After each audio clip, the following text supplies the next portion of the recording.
Loving, gracious Heavenly Father, thank you, Lord, for your exceeding love and faithfulness in our lives. Thank you, Lord Jesus, for coming down for us from heavenlies to this fallen earth in search of us, Lord. Thank you for your love which seeks after us even when we are in the utmost lost condition, Lord. Thank you, Lord Jesus, for your eternal love. Thank you for inscribing our name, each one of our name, specifically on your palms, Lord Jesus. We believe that we are the apple of your eye, Lord Jesus. We are so precious in your sight, although we are nothing, although we are just zero left to ourselves, Lord. But you honor us, you value us, Lord. We are more than conquerors in Christ. Thank you, Lord Jesus, for all the privileges that you have bestowed on us in Christ, Lord Jesus. We are a royal priesthood, we are a holy nation, we are God's own possession. Lord, what else can we covet for? Thank you, Lord Jesus. We worship you, we adore you, we magnify your name. We want to humbly acknowledge that, Lord, you are the King of kings and Lord of lords, and you are going to teach us from your word personally, just like a personal tuition teacher would specifically instruct us personally, touching the deepermost areas of our lives. Lord Jesus, we believe that, Lord, the Holy Spirit, the same yesterday, today, and forever, the same Holy Spirit who ministered from Jesus' mouth is available all the more for us in this new covenant age, so that, Lord, we can hear your still small voice as we seek to see your glory in the mirror of your word. Help us to acknowledge our wretchedness as we see your glory, and to repent and to be cleansed by your blood and to be flooded by your Holy Spirit and to be transformed to your likeness little more, Lord Jesus, to become little more intimate with you, to know your ways, to know your heart, to become more one with you, Lord Jesus. Thank you, Lord Jesus. Thank you. Thank you that you are going to speak to our hearts. In Jesus' precious, sweetest name we pray. Amen. Amen. So we were looking at the book of Hebrews, probably one of the difficult books in the New Testament, because the Hebrew writer himself says that he has much to say, Hebrews 5:11, concerning him, concerning this Jesus, concerning the humanity of Christ. We have much to say, and it is hard to explain since you have become dull of hearing, like that. So many solid food, solid stuff he's trying to explain. Only the Holy Spirit can take home the message of the Spirit to our spirit and nourish us as we meditate His word. We were seeing in the book of Hebrews the uniqueness of the book in that this book is the only book which says much about the humanity of Christ and how we need to be gripped by the fact that Jesus became a man just like us. Although there was no sin in him, although he was conceived of the Holy Spirit from the very beginning, he was made like his brethren in everything. That is what we are going to see in today's portion in Hebrews 2:17 also. So Hebrews chapter 1 starts with the deity of Christ, Jesus being God himself, the Almighty God, even the Father calling the Son God, Hebrews 1:8, and how Jesus is the creator of everything, and through this word, the final spokesman of the Father, the whole universe was created, and how even the angels worship and adore him. In chapter 1 we saw all that, and the mediation of the old covenant was through these angels. We saw from Galatians 3:19 also, and also in Hebrews 2:2, that if the word spoken through angels proved unalterable, so the mediation of the Old Testament was through angels, through Moses, but the mediation of the New Testament, the new covenant, the new contract, the new covenant that God is making with man, is through Jesus Christ himself. So just like how Jesus is so far superior than any angel, any created being, like that the new covenant is so far superior than the old covenant. And we So in verse 5 that it is not to angels that God is subjecting the world to come, but rather God is subjecting the future world to human beings. And we saw Hebrews 2:6, the quotation from Psalm 8, that who is man that God should remember him. But still, we read about verse 7, read in verse 7 that you have made him for a little while lower than the angels. So the man that the psalmist actually is talking about in the Holy Spirit is the man Jesus Christ, who became little lower than the angels because he tasted death. No angel can die, but Jesus died and rose again. So in that he died, he was made a little lower than the angels, but in resurrection he is far above everything. He is the more excellent name than any angel. He has inherited. Hebrews 1:4 we read that he has inherited a more excellent name than they, that is the angels. And then although in the psalm we read that the quotation from Psalm Psalm 8:6 we read here in Hebrews 2:8, you have put all things in subjection under his feet. But we are not seeing that all things are not subjection to man's authority now, but we see all things in subjection to Jesus' authority. So the man that the Holy Spirit is pointing to in Psalm 8 is the man Jesus Christ. And also one day when we die and rise again in the resurrection of the righteous, we will also inherit a resurrection body where everything will be subject to our feet also. So that we would be seeing in Hebrews in the later chapters also. And verse 9 we read that we do see him, that is Jesus, who was made for a little while lower than the angels, namely Jesus, because of the suffering of death he was made a little lower than the angels.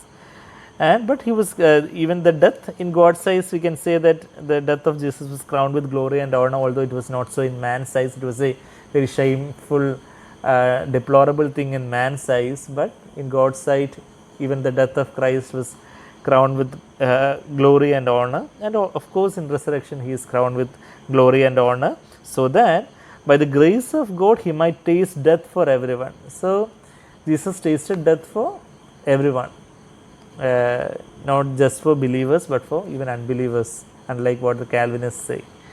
He tasted death for everyone, so that the salvation is open for every man, everyone. And also we read that even Jesus needed the grace of God to taste death. How much more we? Even from the beginning of Jesus' life till the end of Jesus' life, Jesus needed the grace of God. If you just turn to Luke chapter 2 verse 40, the 40, Luke 2:40, the child, that is child Jesus, continued to grow and become strong. Luke 2:40, the child Jesus continued to grow and become strong, increasing in wisdom, and the grace of God was upon him. So even from the beginning of Jesus' life, this was conceived of the Holy Spirit. We know that from the word of God itself.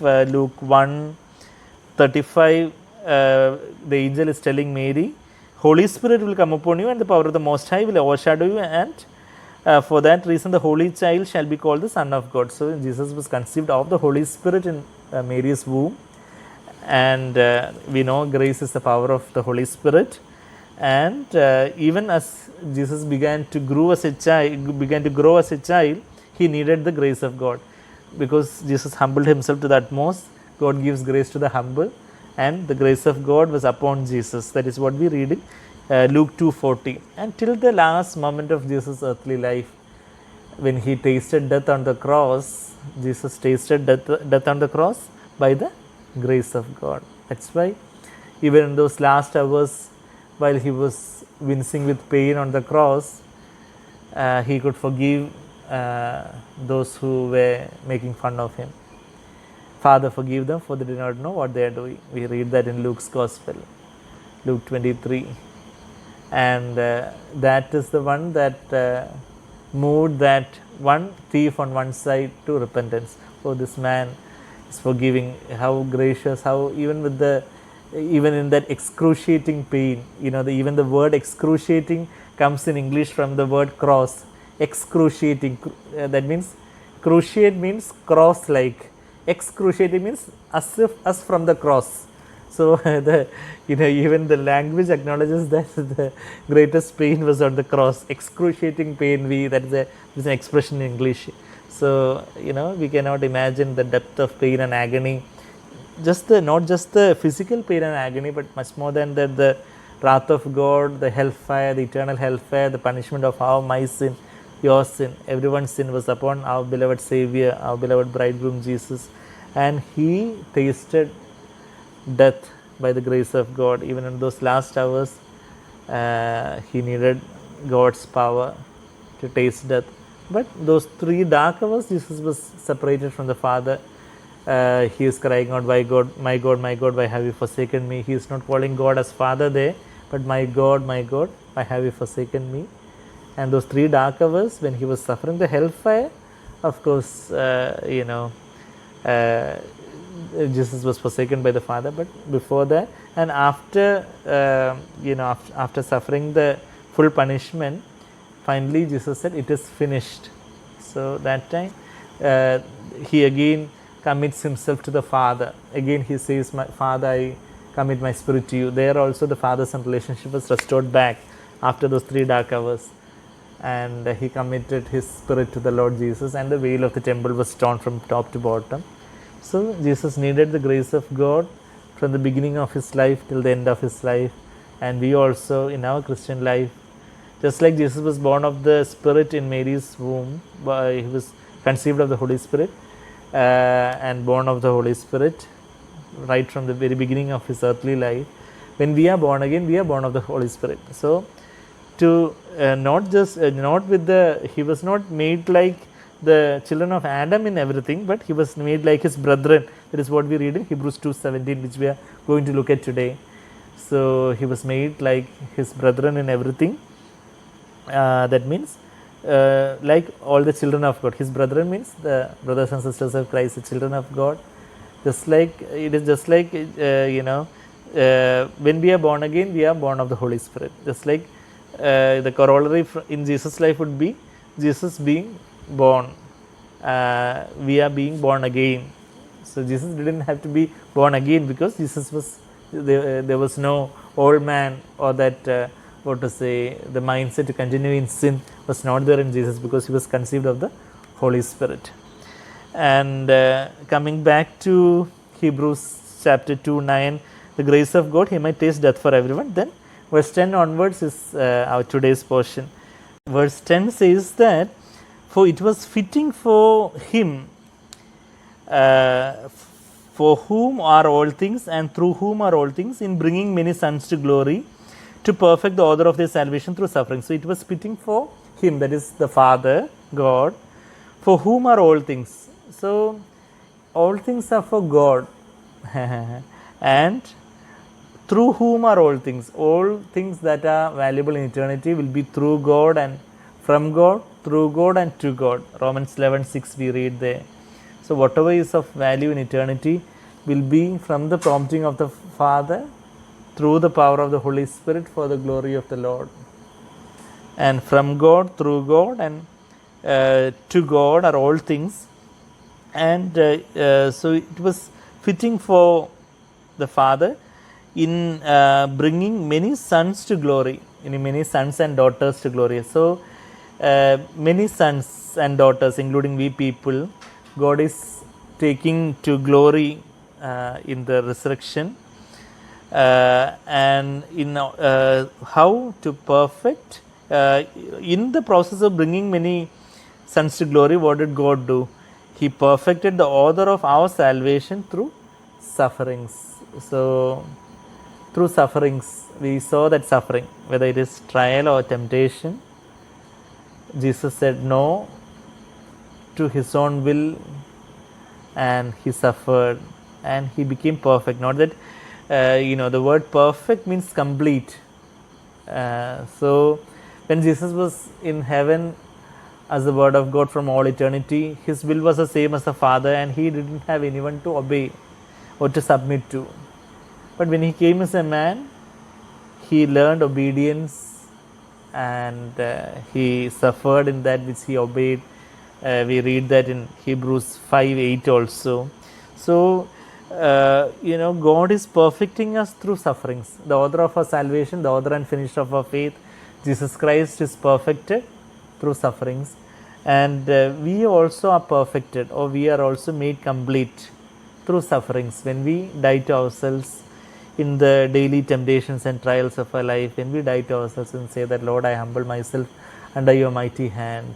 When we suffer and die on the cross which we are carrying, on which we are crucifying the lusts of our flesh. Galatians 5:24, those who belong to Christ have crucified the lusts of their flesh.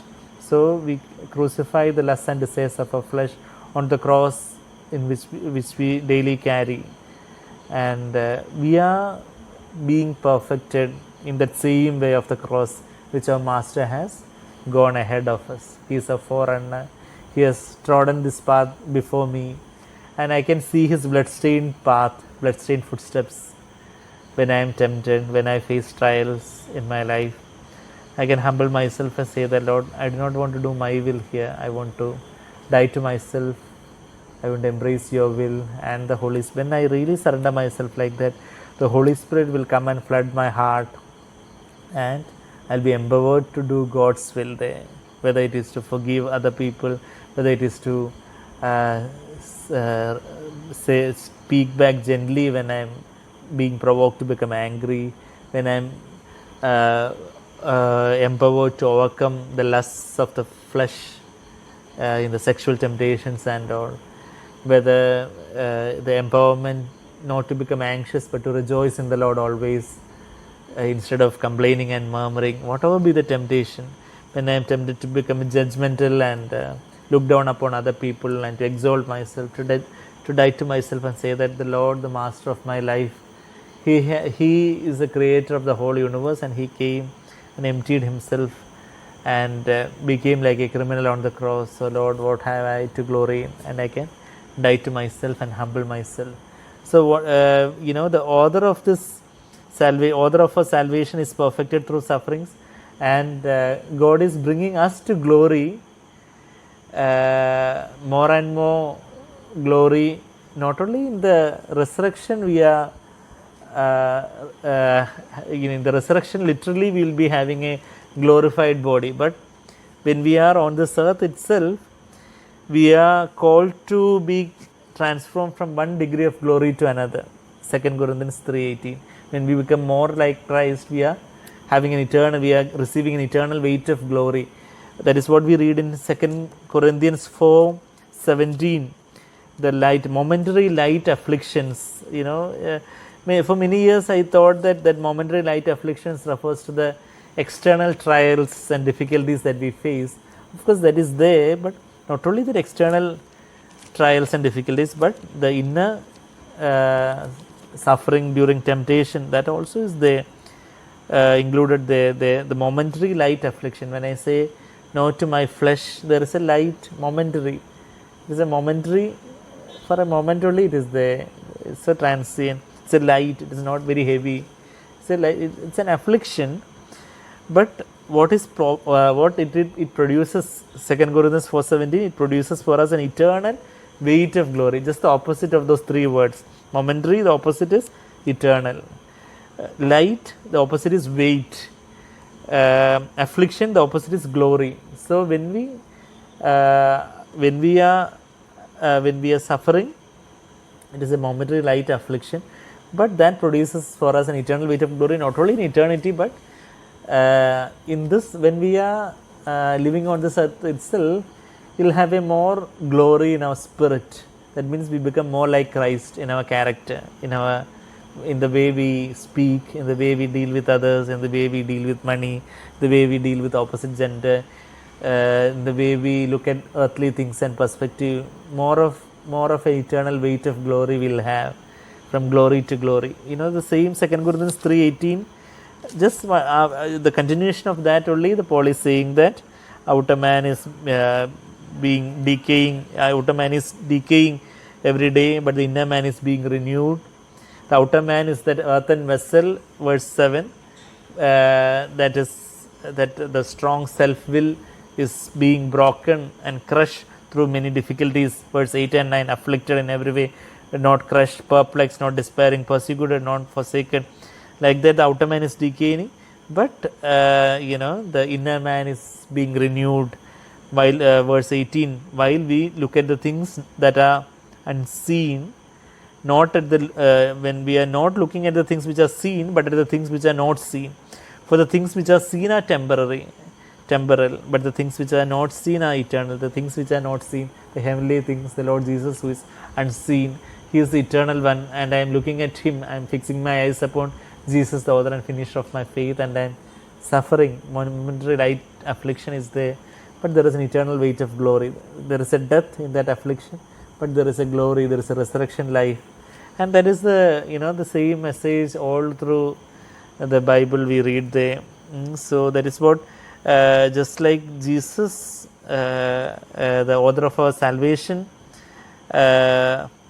He was perfected through sufferings, and we also have this path of suffering when we receive more and more of the glory of God.